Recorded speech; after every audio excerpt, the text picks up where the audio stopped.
comentário interessante. A proibição da propaganda, né, que foi aos poucos, até culminar com uma proibição praticamente total, ela não tem o mesmo valor hoje em termos dos dispositivos eletrônicos, porque esses foram totalmente para as mídias, eles foram para a internet. Inclusive, a indústria gasta pouco para lançar milhões de vídeos. Existem publicações mostrando que são milhões de vídeos soltos na internet, falando agressivos, que tem inclusive a palavra é mais saudável. Como na década, em 1927, médicos faziam propaganda do cigarro Camel falando que ele era mais saudável.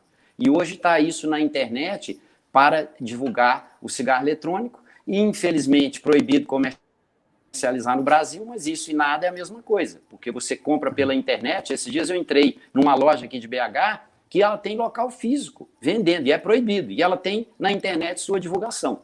Então isso é incrível, porque é um outro tipo agora, onde não há como proibir, e eles vão divulgando cada dia mais, de novo, as mulheres bonitas de filmes, os homens bonitos, e vai por aí afora, né? Com os cigarros eletrônicos tão sofisticados que no início pareciam com o quê? Pareciam com cigarro comum. Hoje é o contrário, eles são igual a um pendrive, entre N formas, né? E isso é incrível, porque o cigarro eletrônico, depois de subir a sua venda pelo mundo, ele teve uma certa queda, e a partir de uma marca que chama Juul, que é esse do pendrive, ele volta a crescer absurdamente no mundo, notadamente nos Estados Unidos, onde 1 em cada 4 adolescentes e crianças em escola estão usando cigarro eletrônico nos últimos 30 dias. Isso é impressionante. Eu li um artigo hoje que eu fiz questão de trazê-lo quando a gente fosse comentar um pouco sobre isso, porque se por um lado 34% dos brasileiros estão fumando mais em época de Covid, no Canadá e nos Estados Unidos, os jovens reduziram o uso do cigarro eletrônico. Mas isso tem explicações, porque eles tinham acabado de passar, principalmente nos Estados Unidos, por 2019, onde houve uma epidemia de doença, insuficiência respiratória, com tomografia praticamente igual à tomografia do vírus, e era devido ao cigarro eletrônico. E entre 3 mil jovens que foram internados, 80 faleceram. E isso saiu demais na mídia americana, e talvez isso repercutiu agora na pandemia, com mais medos que surgem, e o certo é que nos Estados Unidos houve redução de uso de cigarro eletrônico. É um dado bem interessante no ano de 2020, tá? O cigarro eletrônico, os dispositivos eletrônicos para se fumar, e o cigarro e o tabaco de combustão, de queima, eles não provocam combustão, então eles não produzem monóxido de carbono, eles não produzem várias substâncias tóxicas que se encontram no cigarro. Então, baseado nisso, a indústria vende como se fossem uma opção mais segura de consumo de nicotina, e como uma opção até de tratamento para dependência da nicotina. O que se vê no mundo inteiro, a maior parte dos estudos, é que se acaba fazendo uso simultâneo, porque hoje o cigarro eletrônico ele tem uma concentração de nicotina maior do que do próprio cigarro. Então você mantém o seu consumidor dependente da nicotina, que esse é o interesse da indústria do tabaco. Então ele precisa consumir, ele acaba fumando mais vezes até o cigarro eletrônico do que ele fumava antes do cigarro, e acaba fazendo uso simultâneo. E ele faz mal. A gente teve a epidemia de EVALI, a gente sabe que o atomizador passa por uma bateria com metais pesados, ele produz um aerossol com substâncias que podem ser lesivas para a pessoa a longo prazo, mas principalmente mantém a dependência. Agora, a política econômica de marketing da indústria do tabaco, nos países que têm uma legislação forte de controle do tabagismo, né, onde é proibido fumar em lugares fechados, onde é proibida a venda para menores, onde existe um controle muito rigoroso, uma falta de aceitação da população para o cigarro regular, eles estão investindo no cigarro, nesses dispositivos eletrônicos. Quando você vai, por exemplo, para a África, a mesma indústria investe pesado no cigarro regular, compra fábricas lá e compra deputados, assembleia e juízes para conseguir uma legislação favorável para vender o próprio cigarro.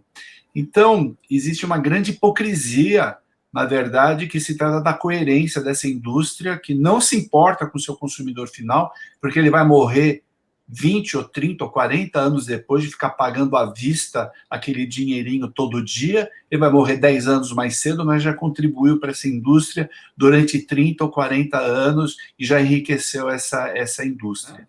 E é isso, exatamente isso, que a indústria da nicotina procura fazer com a população. Ela engana, ela coloca algum tipo de trabalho científico duvidoso e vem com uma política de cigarro de baixo teor, cigarro com filtro, e essa ladainha que se repete há 100 anos, para quê? Para manter o fumante dependente de nicotina consumindo o seu produto, e se ficar doente, que se dane, a gente vai ganhar muito dinheiro com isso. O cigarro eletrônico, o dispositivo eletrônico para fumar, assim, ele não é um produto, ele é um conjunto enorme de produtos que são carregados, né, precisa ter uma tomada para carregar, é um produto caro, né, mais caro, e são modelos diferentes, muitas vezes lembram uma caneta, que facilmente é escondida num estojo, ou lembram um pendrive, que se mistura com outros pendrives, né, assim, são aparelhos que vendem, que são vendidos como uma questão tecnológica, e que tecnológico seria melhor. E daí eu vou aproveitar e falar da campanha da CT para o 31 de maio, em parceria da Associação Médica Brasileira e da Fundação do Câncer, que a gente justamente fala sobre isso, que cigarro eletrônico, assim, é um prejuízo à saúde, assim, até as indústrias dizem que é um produto que tem substâncias tóxicas, ou seja, não é inócuo, que a gente fala, né?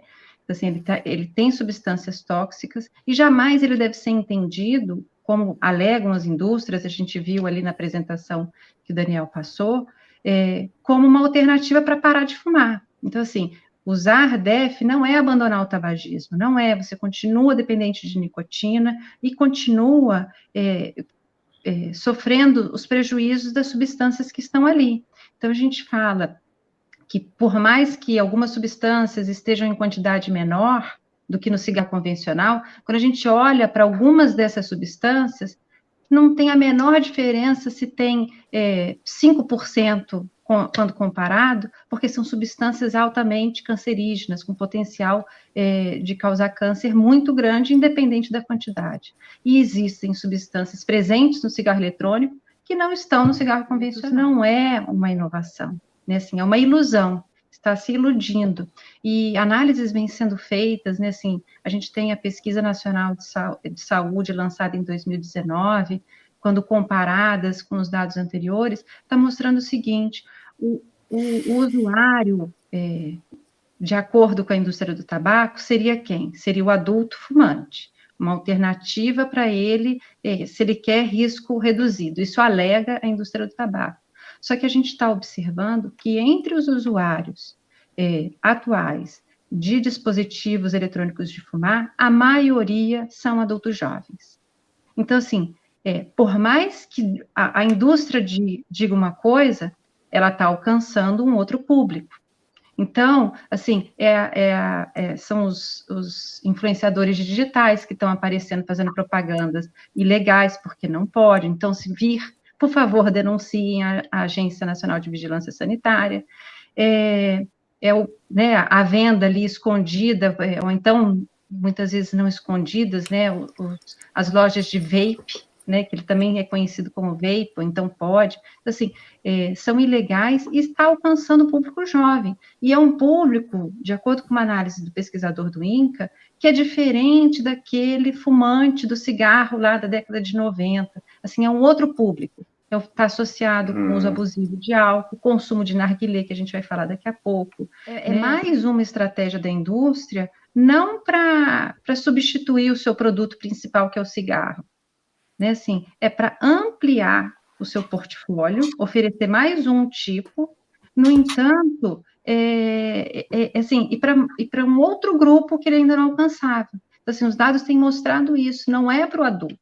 Quem está percebendo a campanha, mesmo em países que permitem esse produto, a propaganda eventual que acontece, quem mais percebe são os jovens, mesmo em lugares que são usados, né, como alternativa alegada conforme a indústria diz, né? E assim, e um outro elemento, a indústria do tabaco não é única nesse mercado, né? A indústria dos vaporizadores, que eles também são conhecidos dessa forma. Assim, aumentou ainda mais as opções, infelizmente, para os jovens, porque eles querem uma coisa descolada, eles querem usar, eles querem inovar na tecnologia. É muito importante a gente conversar sobre isso, esclarecer, né, sobre essa questão, para que pessoas não experimentem, não façam essa migração, essa tentativa de usar esse produto, que no Brasil a sua comercialização está ilegal. A OMS, em 2015, fez uma publicação grande mostrando que 30% das publicações científicas sobre cigarro eletrônico contém conflito de interesse grave. 1 em cada 3 trabalhos. Outro aspecto, o cigarro eletrônico não tem mais dúvida, ele aumenta o consumo do cigarro comum. Ele é a porta de entrada. Uma publicação de 1 ano ou 2 atrás da New England mostrou, é como abrir portas no cérebro de um adolescente, um cérebro ainda em transformação, para mais drogas. Ele já está definido, ele contém mais material particulado, alguns metais pesados como o cádmio e a 4ª geração também já libera mais nicotina. Podemos discutir de longo prazo que faltam estudos, mas estudos in vitro, estudos em laboratório mostram o quanto eles são deletérios. E não podemos esquecer que o cigarro comum foi só na década de 50 que a gente provou que causava câncer. E não paramos de provar doenças do cigarro até hoje.